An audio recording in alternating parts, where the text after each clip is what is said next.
नाशिक सिडको ते प्रभाग क्रमांक 28 मध्ये नागरिकांच्या समस्या दिवसेंदिवस गंभीर होत चालल्या असून प्रशासनाच्या दुर्लक्षामुळे संताप व्यक्त केला जातोय।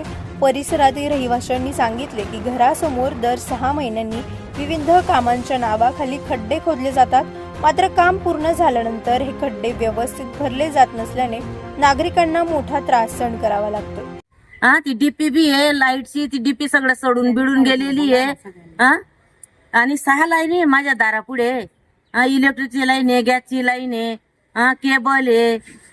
मग आम्ही कसं काय करायचं? काही म्हणजे सर्व लाईन एका लाईनवर लाईन आहे, सर्व एका लाईनवर लाईन आहे। मग काही घटना घडून गेली तर याचा जबाबदार कोण आहे? मग समोरून खोदत का बरं खोदत नाही? सगळे इकडे जे वर्ष झालं का खोदा, 6 महिने झाले का खोदा, मग इकडे कोणी बोलणार नाहीये ना, त्याच्यामुळे सगळे जो बोलतो त्याने केलं असं दाखवता लोक। मग तुम्ही त्यानं नाव कशाला पुढे करता? नाही, काही घटना घडून गेली, घटना घडल्यावर म्हणता मग आम्हाला सांगायला बरं, पाहिजे। या संदर्भात तुम्ही आता जे नगरसेवक झालेले त्यांना तक्रार केली का आपण? केलेली आहे ना। बरं, काय झालं? काय नाही, करतो असं सांगतात सगळेजण। विशेष म्हणजे घरासमोर ड्रेनेज लाईन, पाणी पुरवठा पाईपलाईन, इलेक्ट्रिक लाईन आणि गॅस पाईपलाईन अशा विविध सुविधा एकाच ठिकाणी गेल्यात। त्यामुळे वारंवार खड्डे खोदल्याने या लाईन्सना धोका निर्माण होत असून मोठ्या दुर्घटनेची शक्यता नाकारता येत नाही। याशिवाय परिसरातील डीपी, विद्युत वितरण पेटी उघडी अवस्थेत असल्याने नागरिकांच्या सुरक्षेचा प्रश्न अधिकच गंभीर झालाय। एवढी डीपी खराब आहे ती, मी किती 2-3 वेळा आम्ही तिथे जाऊन आलो ऑफिस मध्ये। आम्ही करतो, कोणी लक्ष देत नाही, कोणी बोलत नाही। आता काही जर घटना घडून गेली माझ्या घरी, सांगतो दाखवते ना, हे बघा गोणीने टाकली, आम्ही गोणीने ही गोणी टाकलेली, इथं पाणी पावसाळ्याचं पूर्ण पाणी घुसून जातं इथे, आणि शॉर्ट सर्किट होऊन किती वेळेस शॉर्ट सर्किट होऊन गेलंय। याला जबाबदार कोण आहे भाऊ?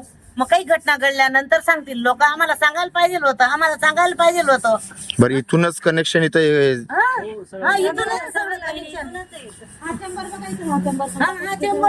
चेंबर बघते, सगळा चेंबर बुजून टाकला त्यांनी, तोडून टाकला ते चेंबर। या सर्व समस्यांबाबत स्थानिक नगरसेवकांकडे वारंवार तक्रार करूनही कोणतीही ठोस कारवाई झालेली नाही, असा आरोप नागरिकांनी केलाय।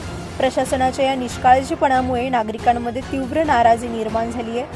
सर, आमच्याच साईडने एकामागे एक 2-2 महिन्यात आमचे ओटे खोदले जातात। एक लाईन झाली की दुसरी लाईन होते, दुसरी झाली की तिसरी होते। समोरून का बरं हे लोक लाईन करत नाही? बरं, कुठल्या लाईनी चालू आहे आता सध्या? त्यांची ड्रेनेजची पिण्याच्या पाण्याची लाईन, त्याच्या खाली गॅसची आहे, त्याच्या खाली पाण्याची आहे, ड्रेनेजची आहे। मग आमचा खर्च हे भरून देणार आहेत का ओटे करायच्या वेळेस? प्रत्येक वेळेस आम्ही मतदान नाही करत का या लोकांना? आणि आम्ही सांगतो या गोष्टींकडे यांचं अजिबात लक्ष नाही। आम्ही महानगरपालिकेत गेलो, तिथे एकही अधिकारी त्या दिवशी उपस्थित नव्हता। त्यानंतर त्यांचा आम्हाला फोन सुद्धा आला नाही की तुम्ही का आले, तुमचा विषय काय होता, काहीच नाही। मग तुम्हाला एका बाजूला काय झोपडपट्टीवाले लोक दिसत आहे, एका बाजूला करोडपती लोक दिसत आहेत का? एकूण लाईनी किती दिसत? 6 लाईनी आहेत त्या सगळ्या, एका खाली एक, गॅसची, इलेक्ट्रिकची। या मावशींच्या सुद्धा दारात सारखं काम चालू असतं।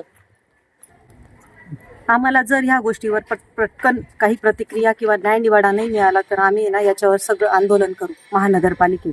काय नाही, सर्व लाईनी एकाच साईडला आहे ना, ड्रेनेजची, पाण्याची, गॅसची, इलेक्ट्रिक। बरं, मग या संदर्भात तुम्ही महापालिकेला तक्रार केली का? हो, तक्रार केली। बरं, काय झालं? नाही, अजून अर्ज दिलेला आहे, अजून काही प्रतिक्रियाच नाही आली। दरम्यान भविष्यात जर कोणतीही दुर्घटना घडली तर त्या संबंधित प्रशासन आणि लोकप्रतिनिधी जबाबदार असतील, असा इशारा नागरिकांनी दिला। विशेषतः महिलांनी पुढाकार घेत जन आंदोलन छेडण्याचा इशाराही दिल्याने हा प्रश्न अधिक चिघळण्याची शक्यता आहे। प्रतिनिधी राजेंद्र सूर्यवंशी यांच्या रिपोर्टनुसार।